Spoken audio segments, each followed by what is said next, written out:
Football বিশ্বে নতুন শক্তির উত্থান হয়েছে মরক্কোর, কিন্তু বিশ্বমঞ্চে বারবার ফরাসি জালে আটকা পড়েছে মরক্কানরা। কাতার বিশ্বকাপে এমবাপ্পেদের কাছে সেমিতে আটকানোর পর এবার থামল কোয়ার্টারে। মাঠে প্রতিশোধের আগুন থাকলেও শেষমেশ হার নিয়ে ছাড়তে হয় স্টেডিয়াম। 2-0 গোলে হারের পর ম্যাচ নিয়ে প্রশ্ন তুলেছেন Moroccan coach Mohammad Wahhabi. Kylian এমবাপ্পের করা প্রথম গোল নিয়ে তৈরি হয়েছে বিতর্ক। তার দাবি এটি হ্যান্ডবল ছিল। ম্যাচের 60 মিনিটে ফরাসি মিডফিল্ডার আদ্রিয়া রাবিওর হাতে বল লেগেছে বলে মনে করেন মরক্কান ফুটবলাররা। সঙ্গে সঙ্গে কয়েকজন ফুটবলার হ্যান্ডবলের আবেদন জানান রেফারির কাছে, কিন্তু আর্জেন্টাইন রেফারি ফাকুন্দো তেলোতা আমলে নেননি। এরপরেই কয়েক সেকেন্ডের ব্যবধানে ফ্রান্সকে লিড এনে দেন এমবাপ্পে। এই ফরাসি স্ট্রাইকার তখন ডেডলক ভাঙতে না পারলে হয়তো ম্যাচের চিত্র ভিন্ন হতে পারত। মরক্কান কোচের মতে ফুটবলারদের আবেদনে সাড়া দিয়ে ভিএআরে যেতেই পারতেন রেফারি।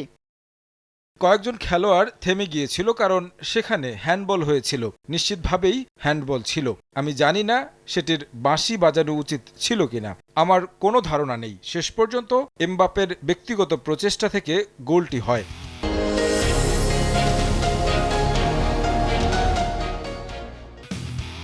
ম্যাচ শেষে হ্যান্ডবল নিয়ে যখন কোচ প্রশ্ন তুলেছেন, তখন রেফারিং বিশ্লেষকদের মতে সঠিক সিদ্ধান্ত ছিল।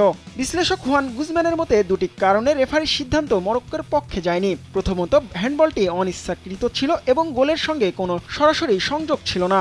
আর তার দ্বিতীয় যুক্তিটি হলো বলের দখলে ছিল অ্যাটলাস লায়ন্সদের কাছে। ফুটবলের নিয়ম অনুযায়ী কোনো হ্যান্ডবল সরাসরি গোল বা তাৎক্ষণিক গোলের সুযোগ তৈরি করলেও কেবল ভিএআর হস্তক্ষেপ করতে পারে। তাই তো বলা যায় মরক্কোর উপর অবিচার হয়েছে, সেটা বলা যাচ্ছে না। জিহাদ আল হাসান, সময় সংবাদ।